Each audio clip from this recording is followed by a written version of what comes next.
ફૂટે પાણી ચાલુ આ રહી 320 અરે 320 ફૂટે પાણી ચાલુ આપણે બોર આપણા ભાજ્યાએ બોર કર્યો છે પાણી કેવું હોય કમેન્ટમાં કહેજો હા મિત્રો પાણી કેવું કાઢે છે કમેન્ટમાં કહેજો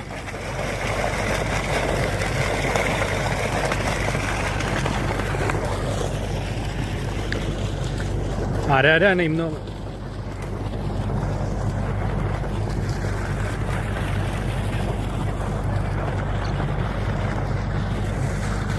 બોર કર્યો તો પાણી સારું ઉપાડ્યું છે પણ તમે ખેડૂત મિત્રો કહેજો પાણી કેવું ઉતાર્યું છે આ બોર કર્યો એ બોરના માલિક છે આ જમીન પણ એમની છે 3 વીઘા અને એમને નવો બોર કર્યો છે પાણી સારું ઉપાડ્યું છે બરોબર ચાલુ જ કરવાનું છે ને હવે કાયમી કાયમી હા હજી મકાન બનાવવાનું બાકી છે એકણ બધું હજી ઘણું કામ બાકી છે એમના સગા છે ના હોય એટલે